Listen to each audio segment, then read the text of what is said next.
Thanks for staying with us. Now, an efficient railway transport enhances the economic development of any country in terms of movement of people and goods from one destination to another. Nigeria is an oil-producing country, yet supply chain of petroleum products distribution is very poor, inefficient, and abysmal, let alone effective.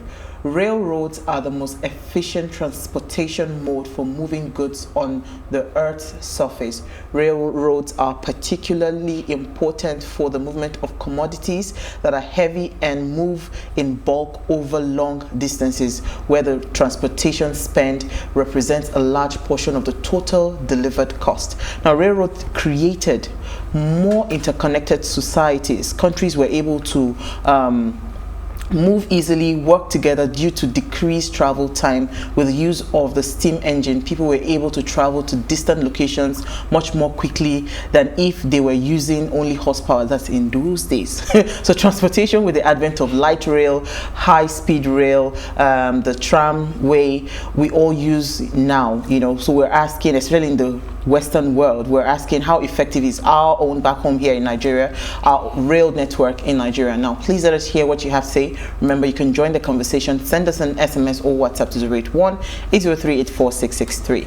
So, amongst the ladies here, who has entered train in Nigeria? Very interesting. That's the first question. Very interesting. No, I have not. I haven't in Nigeria. You have not entered train in Nigeria? Okay. Have you?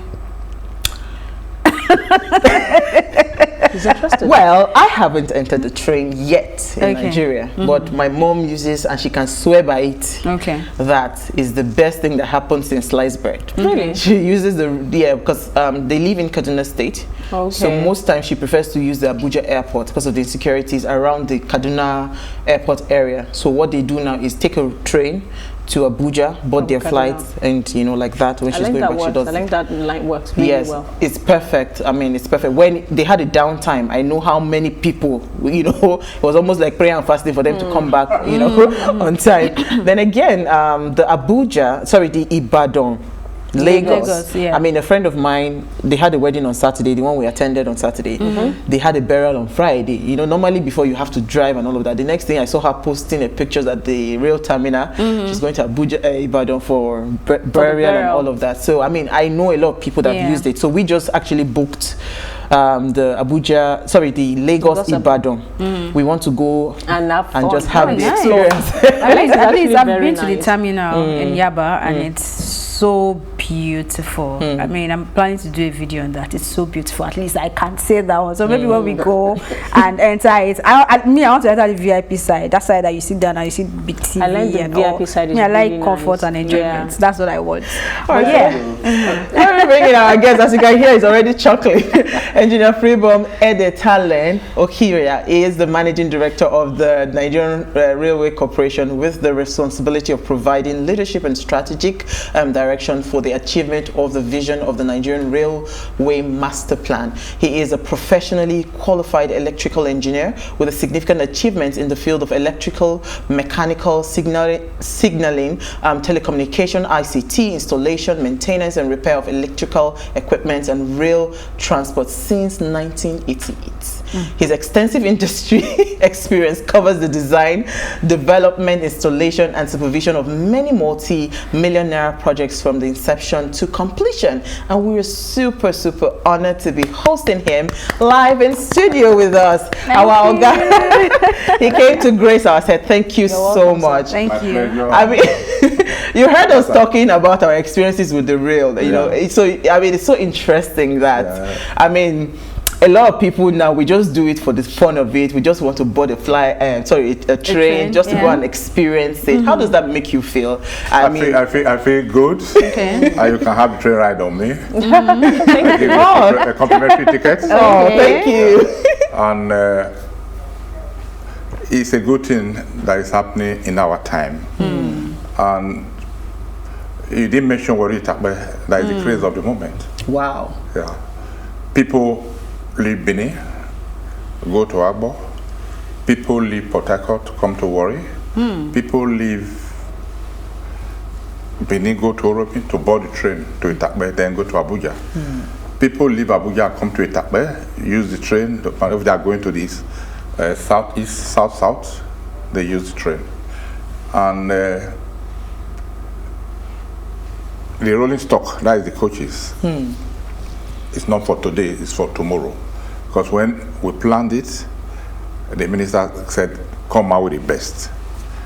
And we know our mass, we are heavy, we are big, we have to give enough leg room and enough space so that when you sit on it, you can relax. And you have your state of mind at peace. So that's what we have. When we started Abuja Kaduna, the fear was there, how do you get passenger to operate? As I speak today, we are introduced 10 trips. Wow. That's on the 14th of last month. Daily? Yes. Wow. 10 trips daily. And I was just looking at our earning today. At least what we earn, apart from the other expenses you give to the e-ticketing provider, the VAT, the stamp duty, the insurance, the medical, we're at least talking about 320 million a month. Although aside of that. Yeah. Okay. Train service is not easy to provide. It's not cheap. The diesel we use, because we still run diesel locomotive, because we have to talk about having power to do electric train. I think we are quite comfortable. At least we can, at least say we break even on the operational cost, not the personnel cost. Yeah.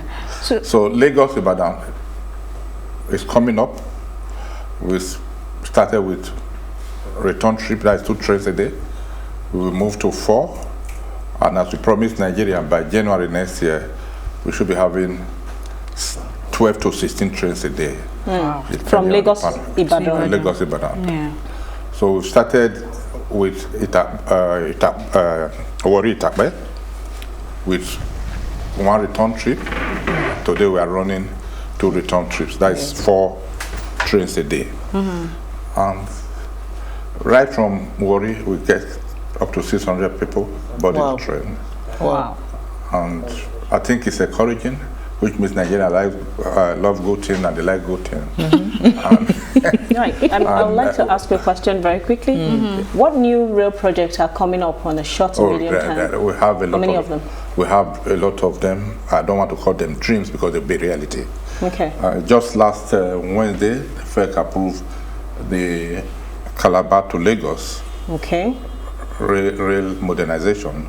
How long is that going to take before it takes effect? No, we are hoping that the funds, people, you see, when you know the funds is judiciously used and it's used for what it's meant for, I think people will invest. So now that the approval is given, that are giving the green light for those who are interested in funding, because the government cannot do it alone. So we also have the Itakbe to link Abuja. When you link Itakbe to Abuja, it means you have linked Wari to Kaduna. And Kaduna Kano is almost starting, the construction is starting, because we have a project from Ibadan to Kano, which will be starting at both ends. We started from Ibadan up north and Kano to join Kaduna.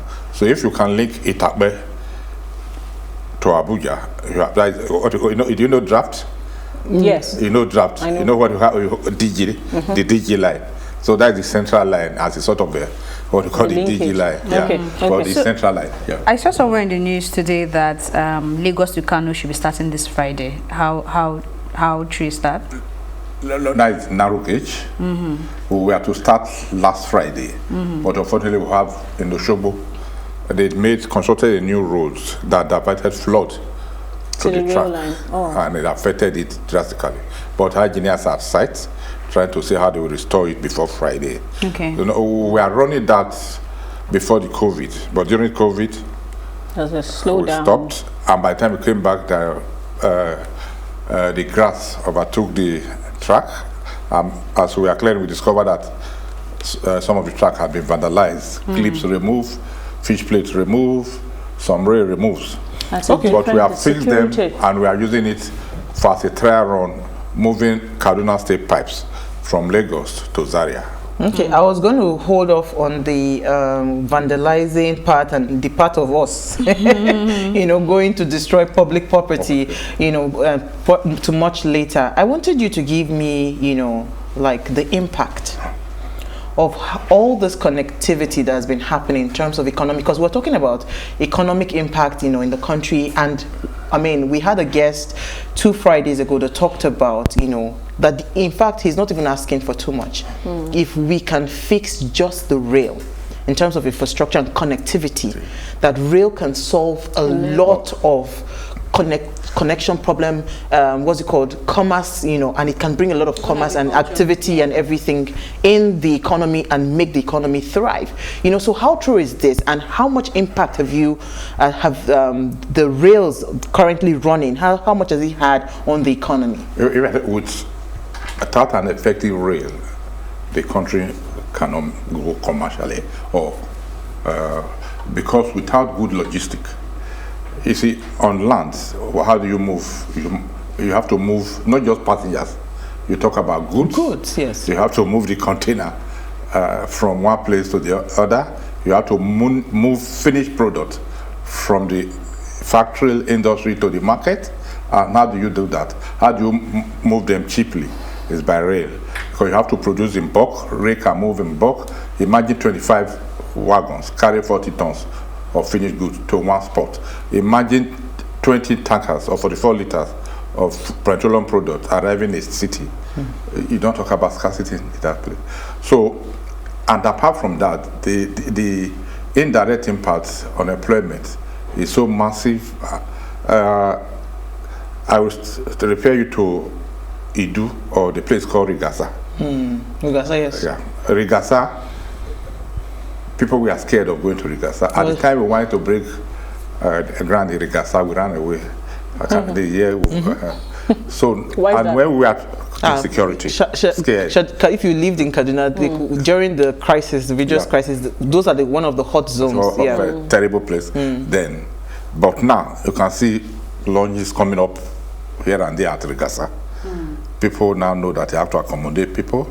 And Rigasa is a small station, because the main station in Kaduna is going to be at Rigachuku. But that's where we have our highest passenger intake every day.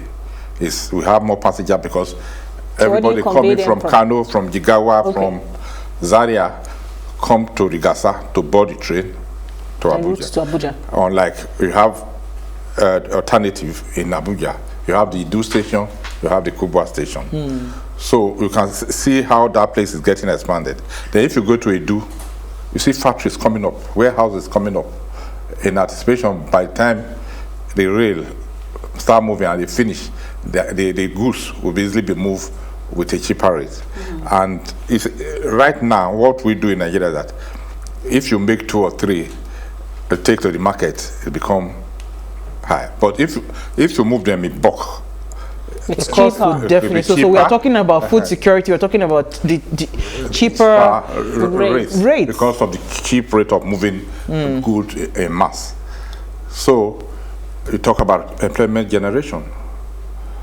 So at the time when rail was there, before, when I joined the rail service, we were 26,000 people, and we are working day and night, because the service, you have about 2-3 trains going to Kano, going to Maluguri. But at the time, it went so down that we are less than 5,000. But as of today, as the government has decided to build and expand, we have gotten to close to 11,000. And you have to sell on the train. People surrounding the train station have to bring markets, creating job indirectly. A lot of benefits. So it's actually endless. But you know what? I want us to take a break, because I would really like to now understand the partnerships that you're having in terms of building some of these rail stations. We need to understand. We're hearing people are borrowing money here and there. Let's understand that. But we'll take a very short break. Stay with us. We'll be right back.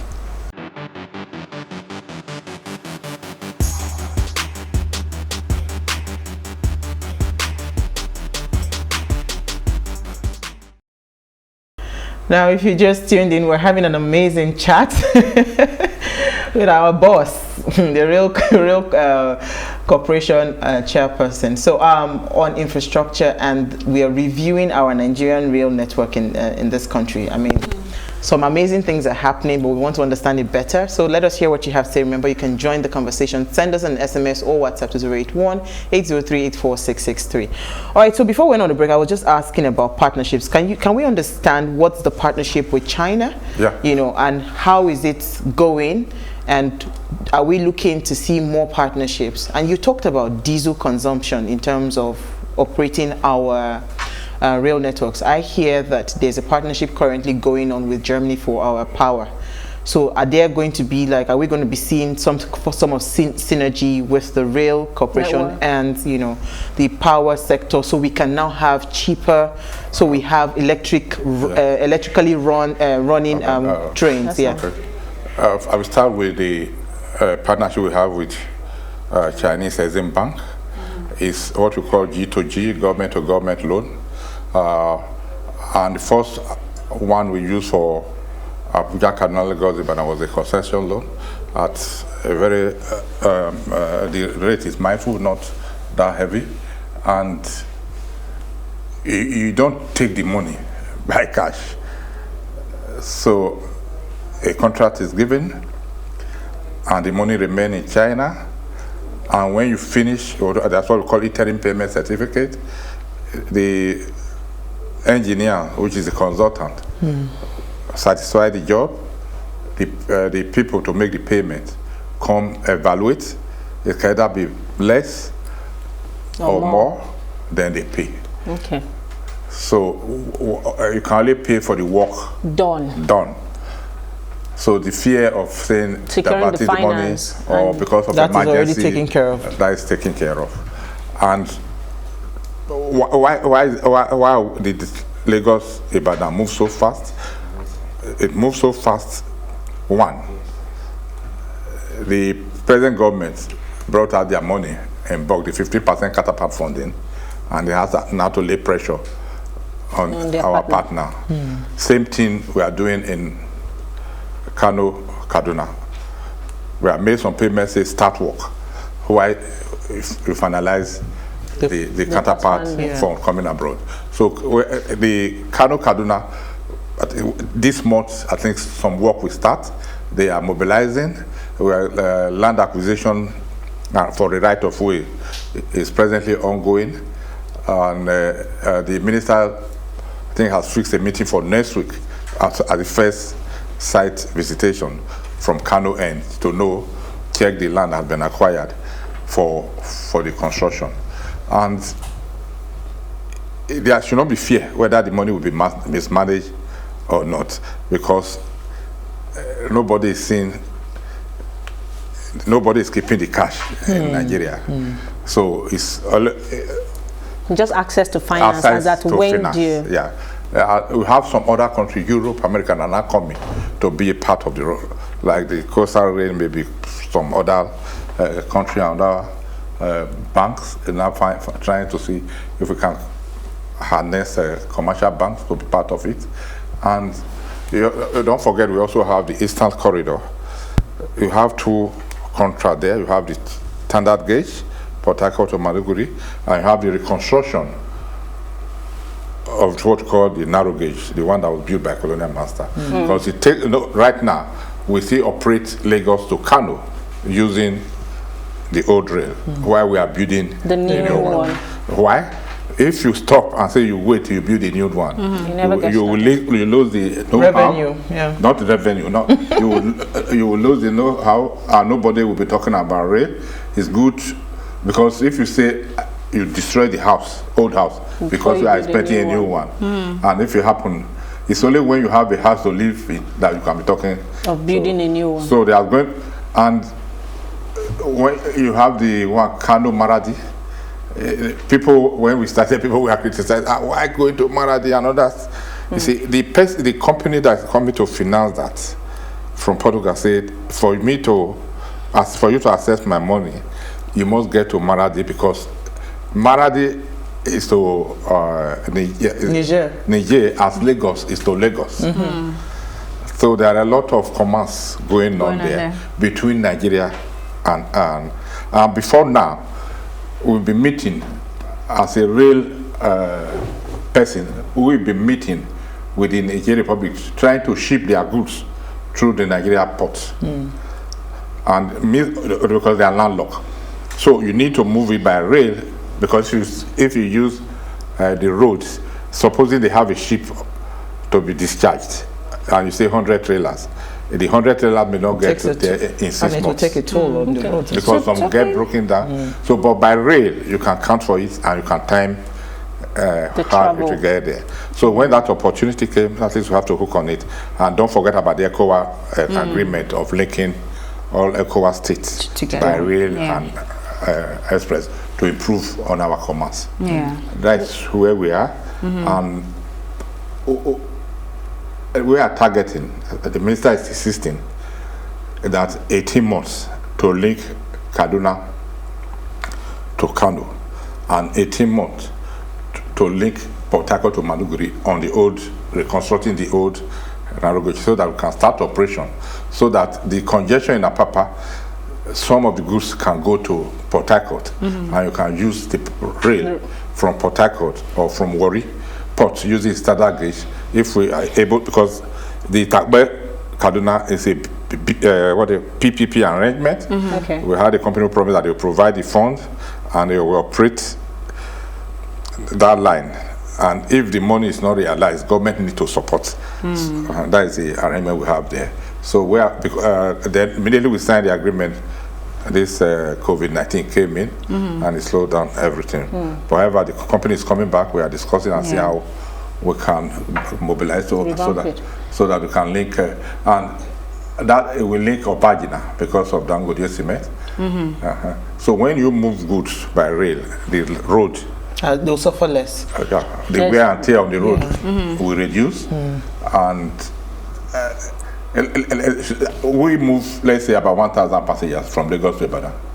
Let's say you have daily, and you have, if you have buses, carry 10, that's 100 buses. That is, so you move the pressure from the road. Pressure on the road. It makes sense. You have the possibility of accident drops as well. The driver who left Ibadan and may not get to Lagos in 4 hours, with that reduction in traffic, can now get to maybe 2.5 hours by road and go back and come back, and earn the same money at a freer, with a freer road. So sorry, he has not responded on the power. You see, right now, even presently, we are discussing with various IPPs on how to enhance power. And every rail line we construct, we have left room, and not only leaving room, we are installing a 33 kVA line, so that by the time the power comes, right now in Abuja Canal, we are connected to two network, Kaduna Electricity Power and the Abuja. So they are supplying us, but it's not very regular. And we're also encouraging people to develop power that can be used by rail.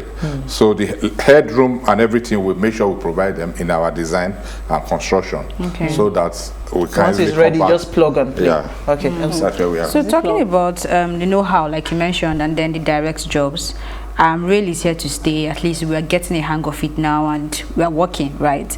I know there was some form of agreement in terms of training people in Nigeria to be able to be professionals in that area. How is that going? It's going on fine.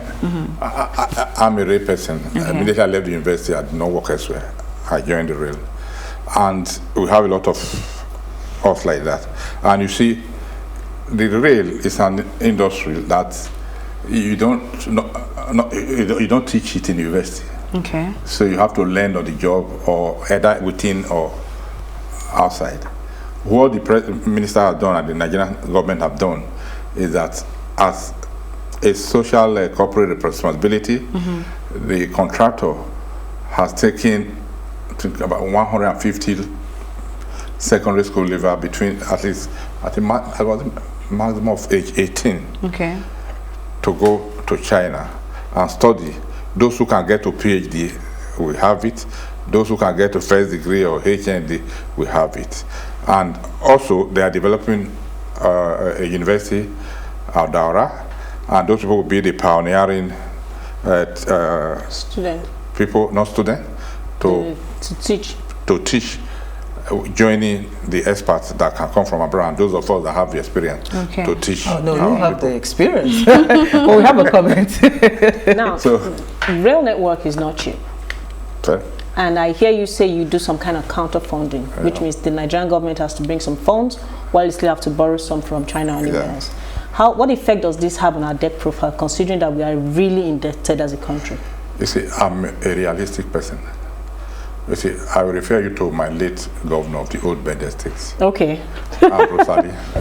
Okay. Money don't wait for anybody. And money is never enough. If you have 1 million today, it's not enough. Absolutely. If you have 2 million, I want it's not enough. 200. And he used to say that the father has never stopped looking for money. So there's no time a government will say, I've gotten enough money to satisfy the nation. What is important that money received judiciously channeled towards. Do we need the rail infrastructure? Yes. Do we need power? Yes. Do we need good hospital? Yes. So if you get it and use it, because if you don't do it now, you still need them. Maybe at a higher cost. Yeah. What is wrong if you do it now, and those of us that are old men enjoy it before our children enjoy it? That's what is happening in UK. But they have the underground, they have the people. That's why you say a person is not working. They are paying him money because they have done these things. Work, it's already so there's no more pressure on infrastructure development. So it's better if we have access to finance. So finance, you take it and do it because you need it. So we have a question. I actually have a question. You said something about doing it now because of the cost. There are people that have reservations about the kind of rail that we are building now. Would you want to clear their doubts on that? If it's adequate or efficient, and they feel like since we are doing it now, we should be able to do what is but that's what he just said now. No, that's not what he talked about. He talked about making provision. A modern rail. Yes. We are building a standard gauge rail, 1435 millimeter, which is common all over the world. We are no longer building a narrow gauge. That you need to build a narrow gauge is more expensive because the technology, you have to bend backwards to do it. The rolling stock, most of the people doing the rolling stock no longer do the rolling. So those are the benefits of doing it. And we are saying, we design our coaches. Chinese did not design it. Okay. We design for them and say this is our requirement. The number of seats we want is this. We have the number of toilets. We don't want to squat in toilet. We want the one you can sit on toilet. Okay. We want the door that can slide. We want this. We want a monitor on it. So sometimes that's why I laugh when people say, maybe you brought in used coaches. No coaches, no locomotive are the same. You have to put the climate. You have to put your altitude, everything you want into your design. Okay, so you talked about you have to put the height and clearance and the radius of your track and design your coaches, or otherwise you have the coaches somersaulting. Okay, before you take your comment, we're talking behind the scene on the Ajaokuta Kano, Kaduna Kano pipeline. Can you just quickly expatiate on that? So we started the Warri Takbe. An opportunity came to move freight. And the government is trying to develop gas pipe from Ajaokuta, Kaduna, Kano. That is the popular AKK gas project. And the contractors approached us, and with the cooperation of NNPC, they approved that the pipes should be moved by rail. While the road is moving maybe 2, we are moving 6 per hour wagon, and we move 18 at a stretch.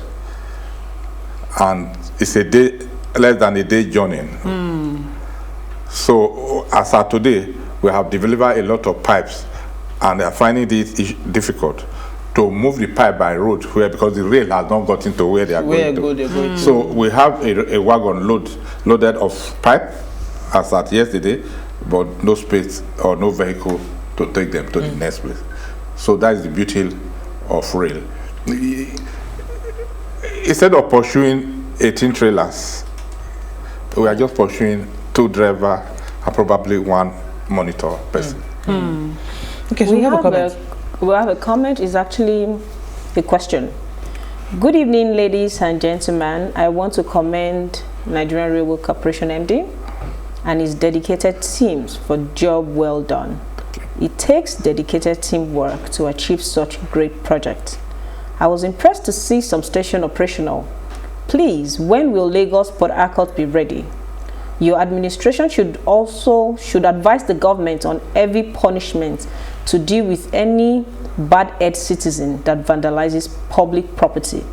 They should be named and shamed. So we're going to come to vandalization. So maybe you should answer the Port Harcourt first. I told you that yes, already. The Calabar, Port Harcourt, Warri, Benin was approved last Wednesday. The But you're still looking for finance to take up the project. Once we get finance, it's open now.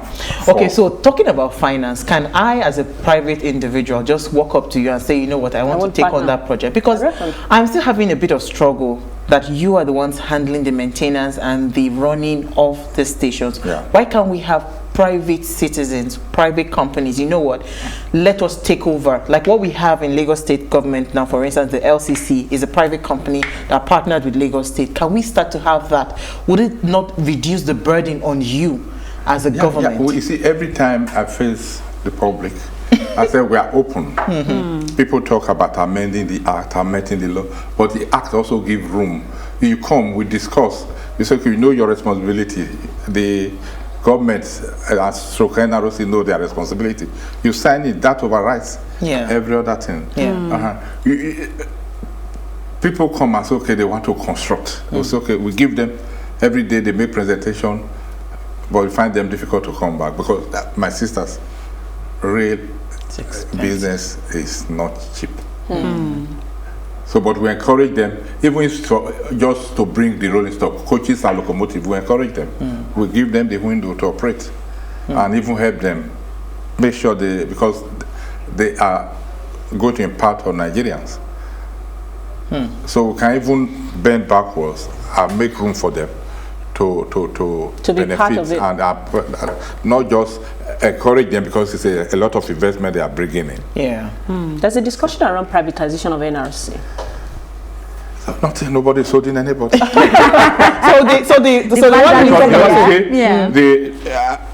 What you should know is that we have what we call permanent way. The rail is one. Absolutely. Unlike the roads, if you have a problem on the roads, you can try to find your way through the bush. Or if you are going to Warri, for instance, you get to Onitsha, you can try to pass through with it. Or when you get to Benin, you pass through Sapele. But it's not like that on rail. The rail going to Kano is a rail going to Kano. Yes, so it cannot be diverted. You have to manage it. And that's why what we are doing now is try to build what we call signal and telecommunication that can meet tomorrow's demands. So it's a function of maintenance. A driver in train A cannot talk to a driver in train B, but he will see train B because they don't allow drivers to talk to themselves, otherwise they will spoil the control what the controller is doing. So, but he can see the train and know when to stop, or if one is overrunning, not to avoid incident or accident. So that's the type of signaling we are bringing. Real-time monitoring and. So quickly, because we've run out of time, vandalization of our rail tracks. How are we handling that? That's security. Yes. I was just going to even ask that, is there any hope for us to start to get our local manufacturers of iron in Nigeria to start to, instead of shipping, so maybe that would reduce the cost of what's it called, our raw material. Yes, the raw materials. But so we don't have time. We talk about Alaja and what do you call it now? Ajaokuta. So I think the government is working seriously on that to come up, but we cannot wait.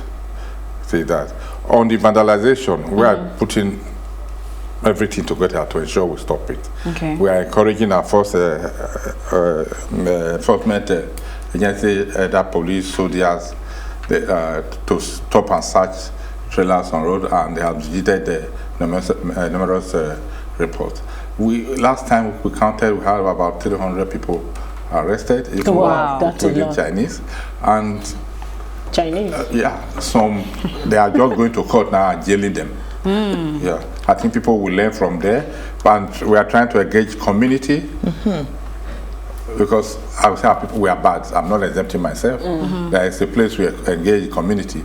Instead of them protecting, they were now locating a walking line. They will not provide protection for them to remove. But fortunately for them, we call them. And we are trying to see how we can use technology, either by satellite, by drone. But it's not, what I tell them is that money that we use to do extra protection would have been useful by either extending the track or bringing in more coaches. So we appeal to Nigerians to please let's support the government. When you support the government, you are not supporting anybody. We are supporting ourselves. And let us all partner together. But thank you again. Thank you. Well done for the great job that you're doing. At least really is working, we know. So we're happy to be, to be saying it that it's working, and we know that your hard work, it will definitely pay, and we'll see more improvements. So we've been speaking to the MD of Nigerian Railway Corporation, Freeborn Okhiria. All right, thank you, Elsie. Thank you, David. To Edo for one more. Please take me there. Please take me there. Thank you. Sorry we couldn't take other comments, but Ade, thank you for your comments. All right, so before we go, do ensure you follow us on Instagrams at PlusTvAfrica. You can interact with us further, drop a comment, and we're planning a giveaway to say thank you to you for watching with. Maybe our boss will give you tickets to Ibadan. I'm believing in the brand, so do well to follow us on Instagram. It's at PlusTvAfrica. Now, if you missed today's quote, here it is again. Before we do the quote, I thought you found Norma's picture. These people. All right, so investment in infrastructure. Where are you? Okay, so Norma Efanga, please, can you put her picture so that she would, when we call her, she will come back. Thank you, Norma. That's her birthday. All right, so in case you missed today's quote, here it is again. Investment in infrastructure, that is my quote, is a long-term requirement for growth and a long-term factor that will make growth sustainable. We didn't talk on sustainability, maybe some other time, but thank you so much. I appreciate you for coming. See you tomorrow. Well, thank you.